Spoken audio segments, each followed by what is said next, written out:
All right, now we get into one of the heart subjects of chemistry.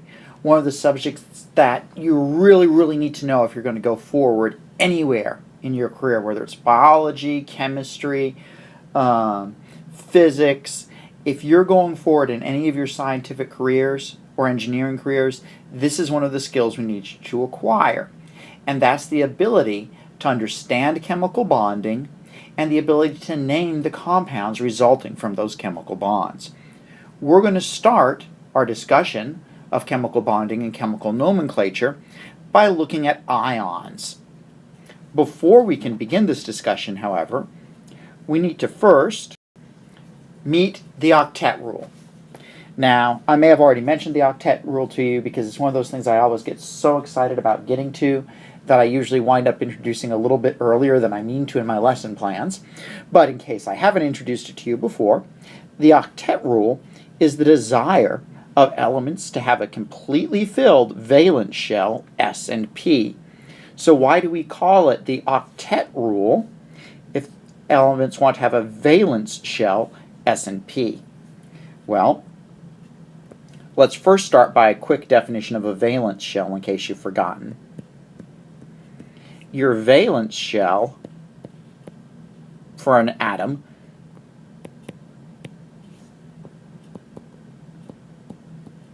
is the highest occupied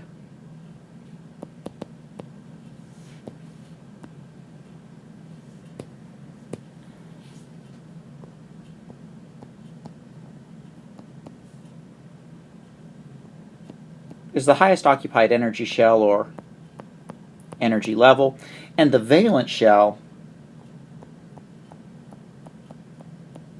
remember, corresponds to the period number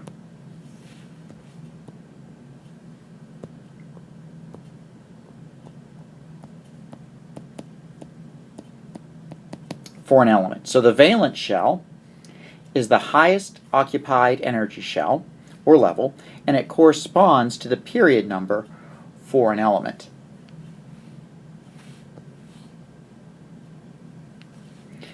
So, how does the desire of elements to have this valence shell, or their outermost energy levels, S and P's completely filled, result in the Octet Rule? Remember, and I'm sure you do, that the S sublevel can hold 2 electrons, and that the P sublevel can hold 6 electrons. So when you have your S and P completely filled, you have 2 plus 6, or 8 electrons. You can view the Octet Rule informally as the desire of main group elements to have 8 valence electrons. However, we'll meet right off the bat, fairly early in our discussion, several elements that will obey the Octet Rule by having 2 electrons as opposed to 8, and we'll talk about that in a few minutes. But right now, it's the desire of an element to have its completely filled valence shell S and P. So all elements want their outermost S and P completely filled. This is the fundamental force of all of chemistry. If I have to name one thing that shapes what we're doing and how we think of the world as chemists, I would define it as the Octet Rule. It doesn't get a fancy name. There's no dead guy whose name in history we learn when it comes to the Octet Rule. But all the same, it's one of the most fundamental rules in all of chemistry, and the driving force behind a lot of what we do as chemists. One way elements can obey the Octet Rule is by gaining or losing electrons. When an atom gains or loses electrons, it develops a charge because the number of protons and the number of electrons are no longer equal. For example, if we have sodium, and we'll be doing a lot with sodium today, but if we have sodium and sodium has 11 protons and 11 electrons, if that sodium atom loses an electron,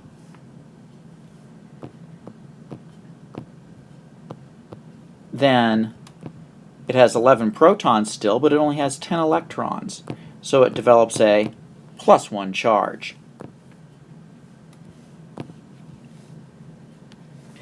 Whenever the number of protons, the number of electrons isn't equal, an atom develops a charge, and we refer to any chemical species, not just atoms, but any species. So it could be a compound that's lost or gained electrons as well. We refer to any charged chemical species as an ion.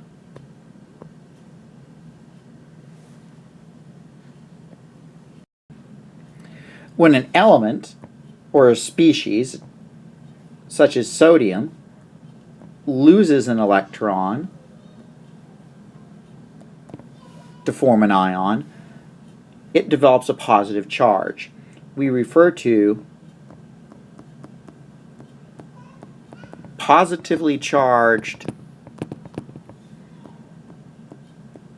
ions as cations. Species can also obey the octet rule by gaining an electron. Chlorine's a great example of that. When it gains an electron, for example, chlorine, it goes from having 17 protons, 17 electrons. Gains an electrons, it now has 18 electrons and 17 protons, so it has a net charge of -1. When it does that, it develops a negative charge, and we refer to negatively charged ions as anions.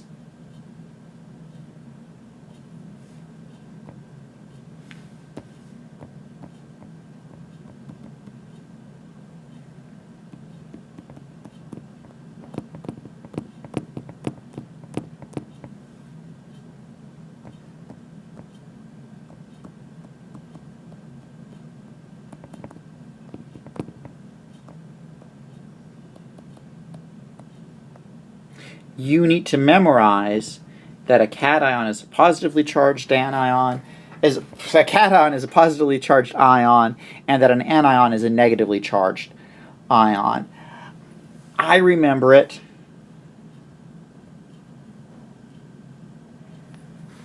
by alphabetical order. I remember that A comes before C for anion, and N comes before P.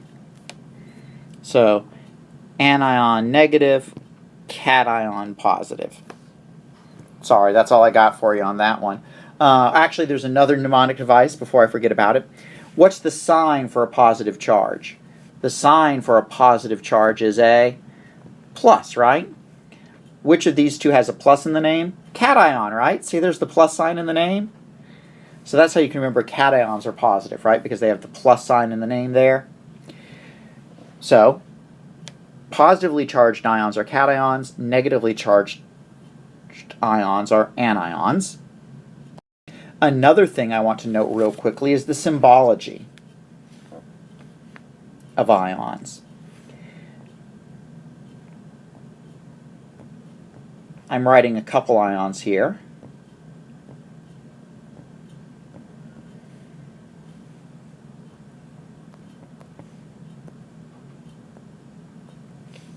First, when we look at the elemental symbol, or when we look for the symbol for an ion, we always write the charge as a superscript on the right-hand side.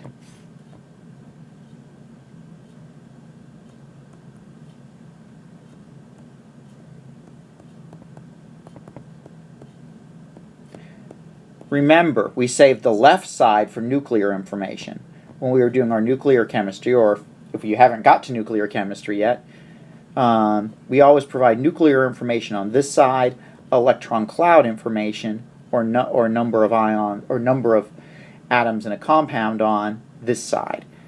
So our charge is always given as a superscript on the right-hand side, and because we're superior to math people, we do things backwards to how you do them in math class. In math class, you write positive, negative, then magnitude. if I have a +2 cation here, like calcium, I write the magnitude first, then the charge. Same way for an anion. I write the magnitude first, then the charge, whether it's positive or negative, right? Magnitude, then sign. Opposite of math class. Couple things to keep in mind there about the symbology. One more thing about the octet rule and how it relates to the periodic table. We said that the octet rule is the desire of an element to have its outermost S and P completely filled. There's a whole group on the periodic table that was born into the privilege of obeying the octet rule. And when you're born into privilege, you're referred to as a noble.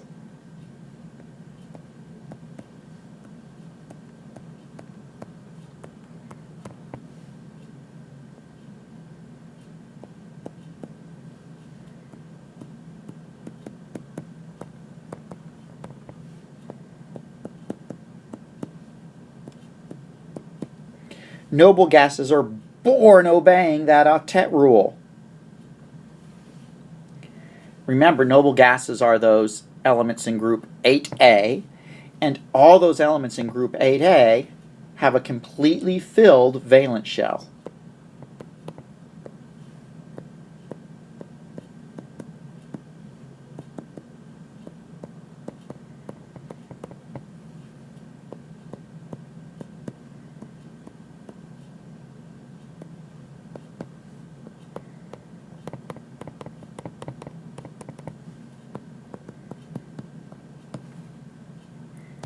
For example, if we're to look at group 8A, we have helium first,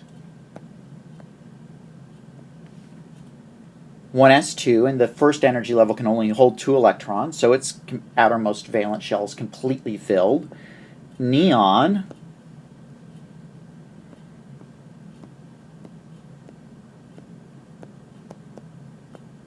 its valence shell is the second energy level, and look, it's completely filled.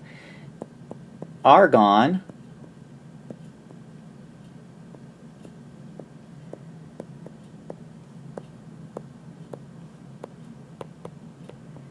look, its valence shell S and P is completely filled. We go down to krypton, and I'm going to begin using noble gas abbreviations here.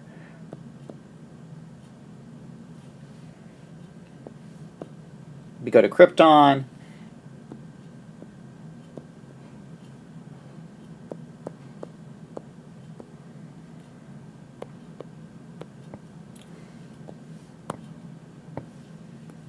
I began thinking about what I wanted to say about the D shell to you instead of concentrating on my writing. Let me do one more here just to drive home the point and make sure it's completely dead for you.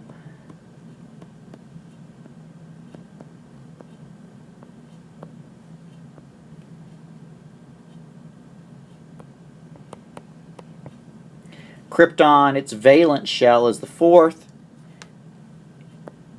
Xenon, its valence shell is the fifth.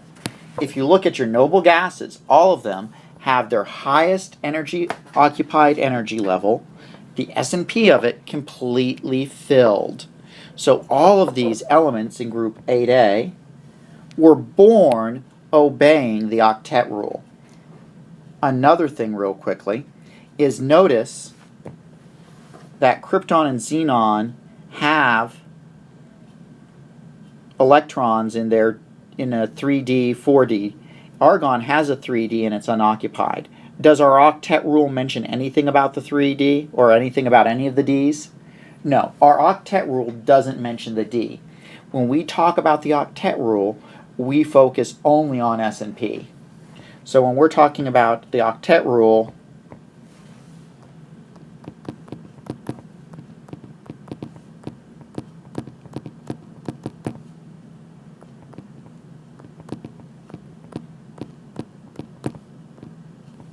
it doesn't care about the D subshell.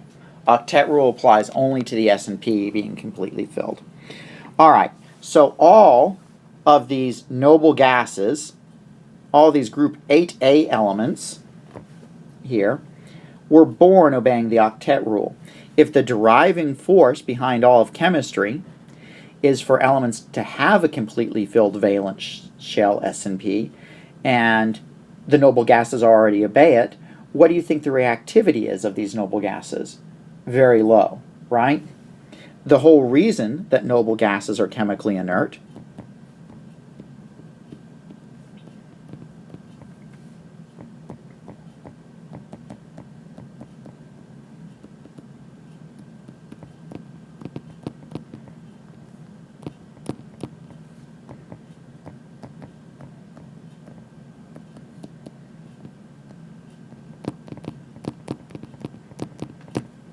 is because they already obey the octet rule.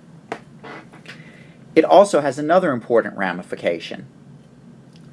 If the desire of all elements is to obey the octet rule, and the noble gases already obey the octet rule, then we can think of the octet rule in a new fashion. We can think of the octet rule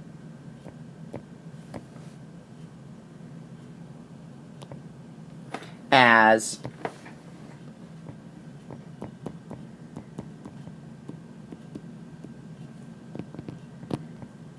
the desire of an element, or the desire of atoms,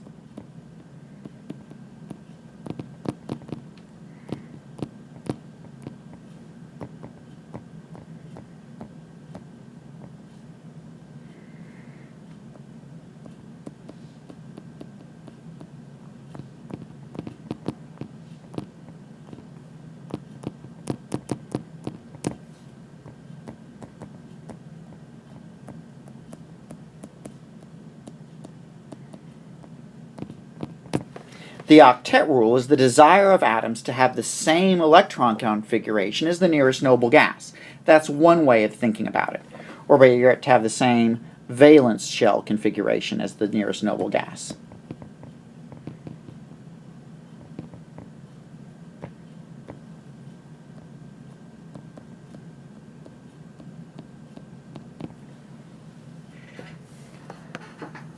So the desire of the of an atom to have the same valence shell, S and P configuration, as the nearest noble gas, which makes sense, right?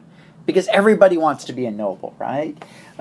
If you have a daughter, I've got a daughter, and she's obsessed with the Disney princesses, right? The Disney nobility. Thank goodness for them changing the definition of princess and making it more empowering. I personally steer my daughter towards Princess Leia, a princess who decided to save herself. Great song, by the way, Princess Who Saved Herself. I'm sorry, I'm going on a feminist, pro-feminist tangent there. But at any rate, nobles are the big dogs that all the little dogs want to be like, right? Everybody wants to be a noble. Why? Because they've got their outermost S&P completely filled already. So we can view and explain how an atom behaves chemically by saying it wants to be a noble gas, or have the same valence shell configuration as the nearest noble gas. Before we go any farther, do me the favor and write down the word rose. R-O-Z-E. Write down the word rose. Write down the word rose. Alright, after you've written down the word rose, let's take a look at the electron configuration for sodium. Sodium is located in period 3A on your periodic table. The preceding noble gas to it is neon. Sodium's in group 3. It's in group 1A, third period, so it would be 3s1 for its electron configuration. Now, in order to obey the octet rule, sodium can lose that 3s electron to look like neon, or if it wanted to, it could gain 7 electrons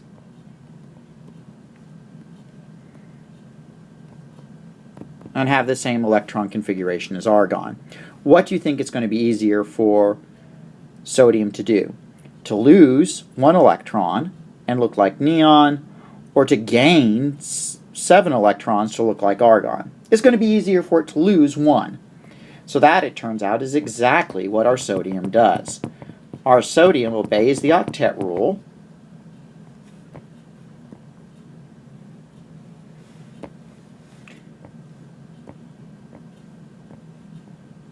by losing an electron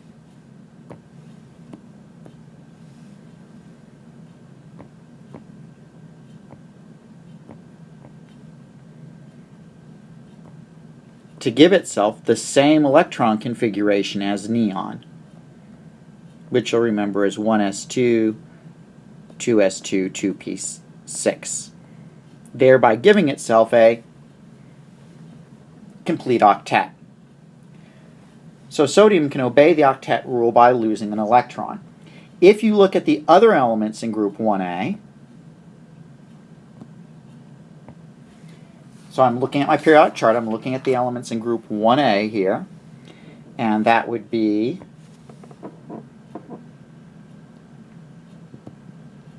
hydrogen, lithium, sodium, potassium, rubidium, cesium, francium. Right, those group 1a elements. All of these group 1a elements have an electron configuration of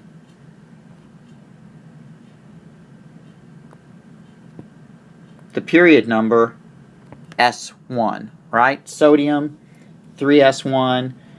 Potassium is argon, 4s1, right? All of these elements, lithium would be helium, 2s1, right? All the elements in group 1a have one electron in their valence shell. So to obey the octet rule, the easiest thing for all the group 1a elements to do is to lose an electron. So all these elements want to lose one electron so that they have a +1 charge. So all the elements in group 1a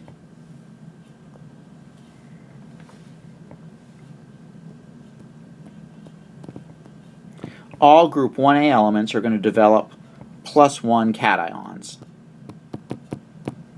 to obey the octet rule.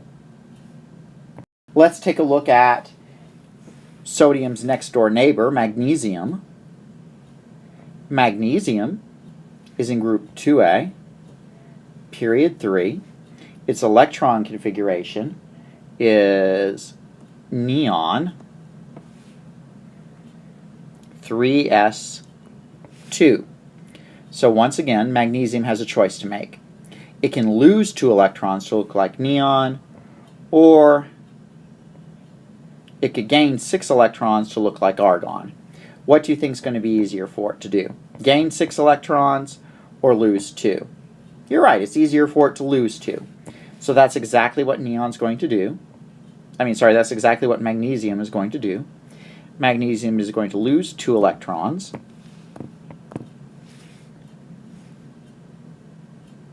It loses 2 electrons. That means it has 2 more protons than electrons, so it develops a +2 charge. And now it has this same electron configuration as neon.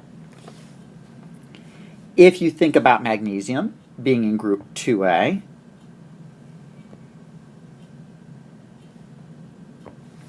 all of those group 2a elements, beryllium, magnesium, calcium, strontium, barium, radium, all of them have an electron configuration of ns2.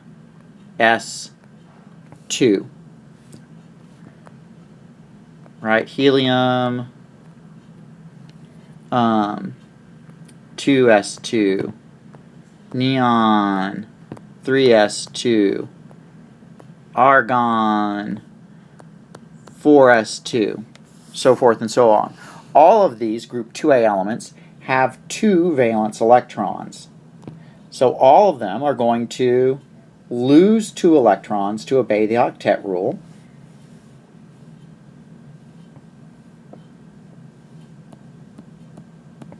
to form +2 cations. So group 2A elements are going to obey the octet rule by forming +2 cations. So those are examples of elements that lose electrons to obey the octet rule and form cations.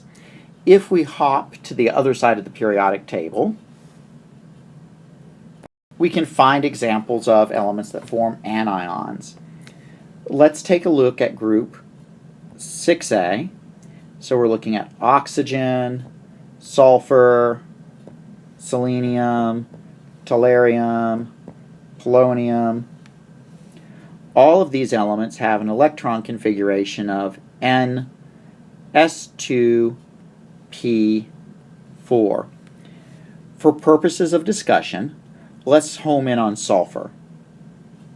Sulfur has an electron configuration of neon 3s2 3p4. Now, to obey the octet rule, sodium has two choices. It could lose 6 electrons, in which case it would look like neon, or if it gained 2 electrons, what's over 2 spaces from sodium? From sulfur. Argon. So lose 6 or gain 2. What do you think is going to be easier, losing 6 or gaining 2? Gaining 2. It's going to be much easier for sulfur to gain 2. And that's exactly what sulfur does.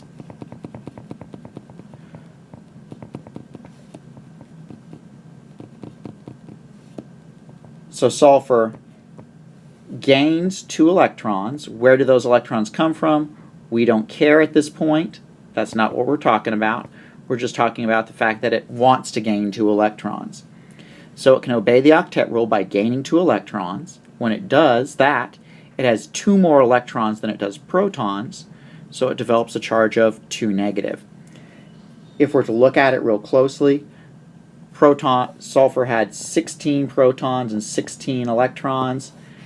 After it gains 2 electrons, it still has 16 protons, but it now has 18 electrons, or a net charge of 2 negative. So sulfur gains 2 electrons, giving it an electron configuration of, or the same electron configuration as argon. And now it's obeying the octet rule because its outermost S&P is completely filled. All of these elements in group 6A have that same 2 electrons in the S, 4 electrons in the P. So all of these elements in group 6A can obey the octet rule by gaining 2 electrons and forming -2 anions. So to review, 1A plus 1, 2A, 2 plus, and remember Roman numerals, we do things a little bit backwards. That would be a 6. Oh, wait, that wouldn't be a 6, that would be a 4. See, and I was just trying to warn you to be careful. Group 6A would be 2 negative. All right, let's keep moving right along our journey along the periodic chart here. Let's take a look at the 7A group elements, our halogens, our fluorine, our chlorine, our bromine, our iodine. All right, all of these have electron configurations of the period number. I'll have valence shell configurations, rather, of NS2. Whoops. NS2, P5, right? They all have 7 valence electrons. So to get to that magic number of 8, do you even think they bother trying to lose 7? No, of course not. Since they all have 7 valence electrons, they're all going to add 1 electron in order to get to a -1 ion. If we were just to single out chlorine, since we like going with our third period, if we were to look at chlorine's electron configuration of neon 3s2 3p5, it needs one more electron to look like argon. So it gains an electron. Again, we don't care where it gains that electron from. That's not what we're discussing. We're just discussing, does it want to gain it, and what happens when it does. Yes, it wants to gain that electron, because if it does, whoops, I'm getting ahead of myself again. And that one will let me erase. Wonderful. That's a P. 3p6. And it gained an extra electron, so now it has a charge of -1 because it went from having 17 protons and 17 electrons to having 17 protons and 18 electrons, are a net charge of -1. And all of these halogens are going to do something similar. So all of your group 7a elements are going to form -1 anions. So to summarize, you need to remember, if you can't figure it out, you need to remember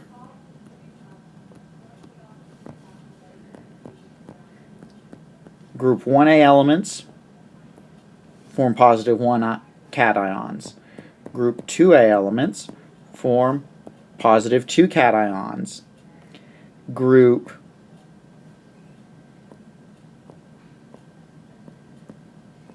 (6a) elements form -2. Group 7a form -1. You need to memorize these and be able to draw the electron configuration for the various elements. Another fun-filled test question that I might ask. All right, let's figure out how to name these ions that we've been creating. Let's start with the easiest. Let's name cations of metals with only one possible charge. Now that's an interesting statement because it implies that there are metals out there that can have more than one possible charge. And there are, and we'll get to those and how to name them in a little bit. But right now we're focusing on cations of metals that have only one possible charge.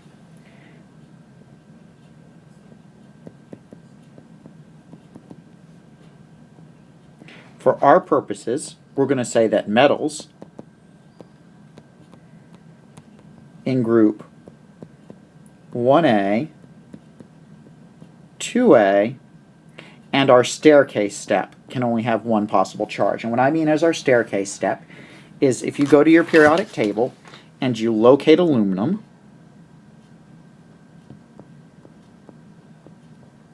Al's your pal, and Al's your pal because it can only have one possible charge. Aluminum always forms a charge of +3. Then if you step down, look diagonally down from aluminum. If you look diagonally down from aluminum, you see zinc, and zinc only forms a +2 cation, and if you continue down, next to below zinc you see silver. They form a staircase step of descending charges, +3, +2, +1, and then you have one more metal we're going to assume has a constant charge, and that's cadmium. We're going to assume it can only form a +2. You can remember cadmium because when Easter occurs, what do? We eat cadmium cream eggs. And where do cadmium cream eggs come from? They come from England, right? And who else comes from England? Harry Potter. And where does Harry Potter live? Underneath the staircase step, just like cadmium. So, metals that are in group 1a, 2a, or along this staircase step here can only have one possible charge. So naming their cations is very easy. To name the cations that fall into this group, you're going to follow two simple steps. 1. Write the name of the metal.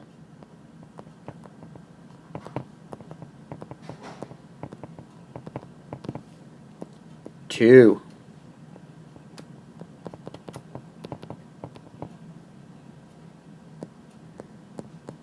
Write the word ion. For example, This is sodium. This is the sodium ion. This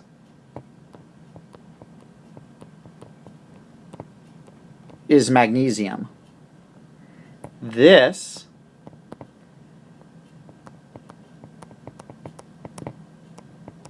is the magnesium ion. Let's make sure this horse is dead.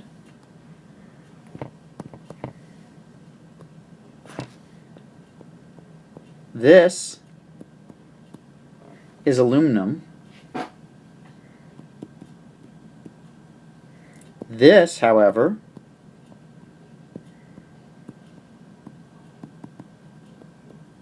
is the aluminum ion.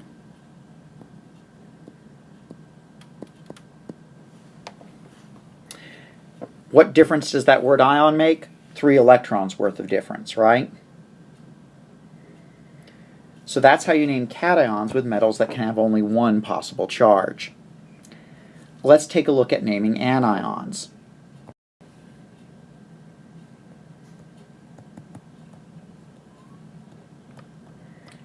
Now we want to name anions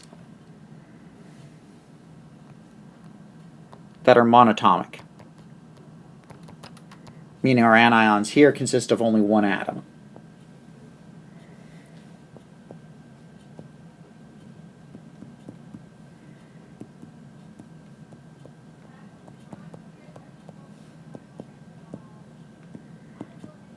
Write the root of the element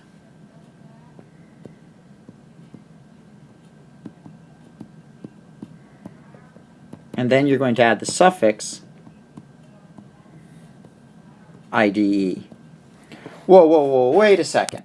What are we talking about here? All right, first of all, we're talking about anions, or negatively charged ions, that are made from one atom. So we're talking about anions from those group 7A elements that have a -1 charge, and we're talking about those group 6A elements that have a 2 negative charge.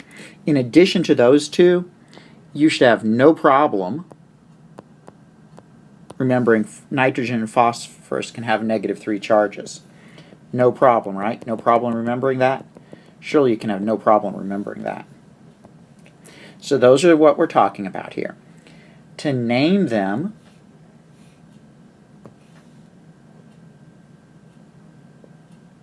to name that ion, I'm going to write the root of the element, for example, sulfur, and I'm going to add the suffix IDE. So sulfur is going to become sulfide. Sulfur, sulfide. Another example.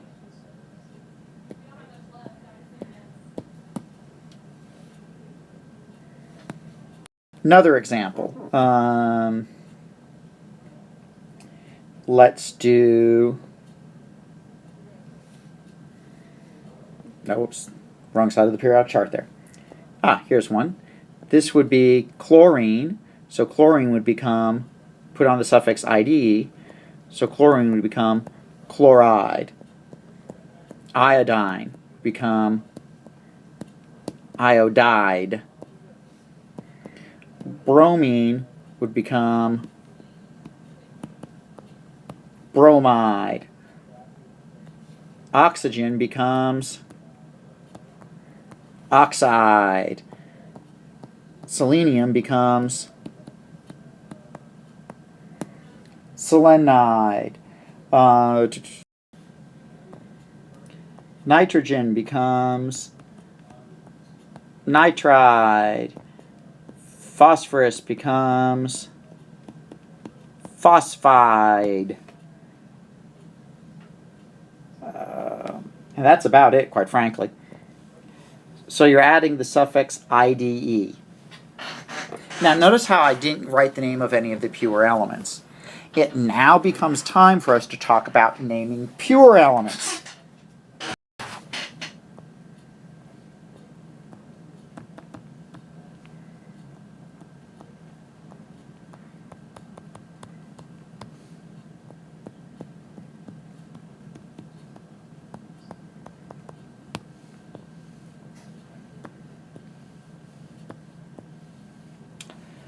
When we write or name pure elements, we're talking about an element in its standard state.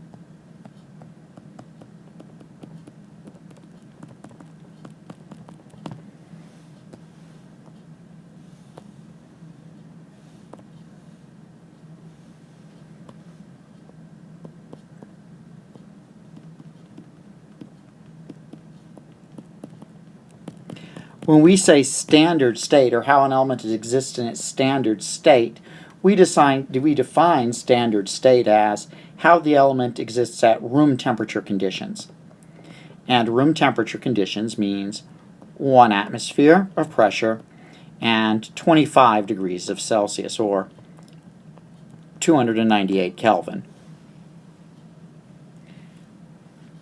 There are a handful of elements that are diatomic under standard state conditions.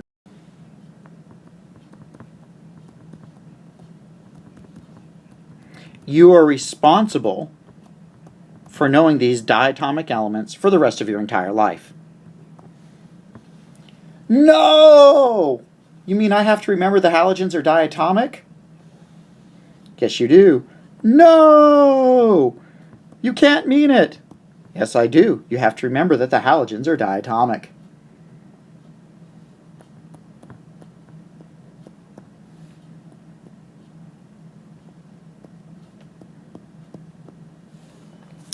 These elements are diatomic. Of these diatomic elements, nitrogen, oxygen, hydrogen, fluorine, and chlorine are diatomic gases. In chemistry, we represent gases using a cursive letter G in parentheses.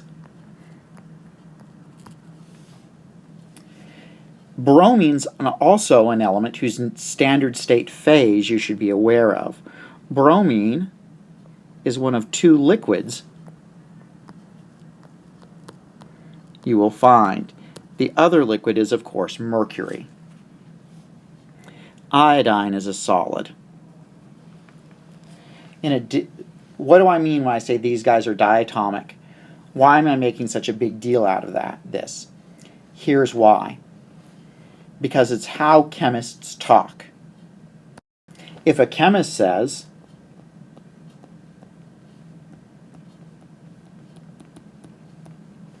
I'm reacting iron with oxygen, what that chemist means is that they're reacting iron in the solid form, and we'll get to how we know iron's a solid here in a second, with not oxygen atoms, but diatomic oxygen gas. So when a chemist says oxygen, particularly in the context of a reaction, they're talking diatomic gases, unless context leads you to believe otherwise. If a chemist says they're reacting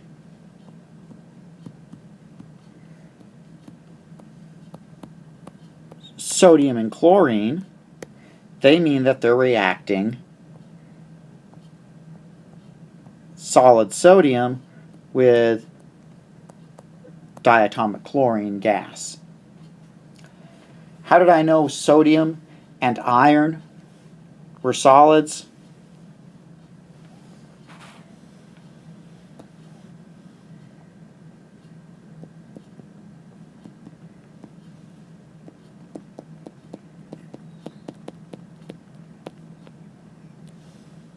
With the exception of the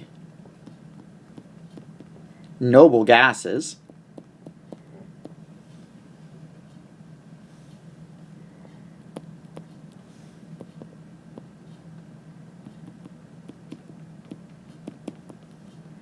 and the diatomic gases,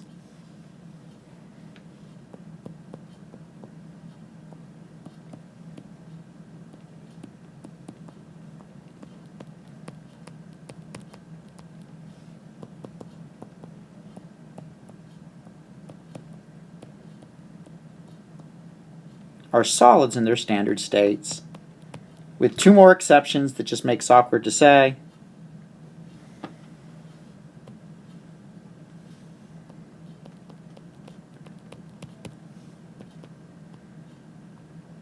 Except bromine, which is a liquid, and of course mercury, which is also a liquid.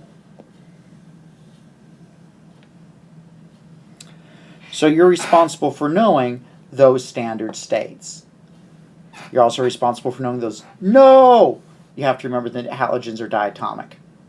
And that of those diatomic elements, all of them except for bromine and iodine are gases. So that's some elemental nomenclature for you. Ba-dum-bum. Do me the favor and write down Mickey. M-I-C-K-E-Y. Write down Mickey. M-I-C-K-E-Y.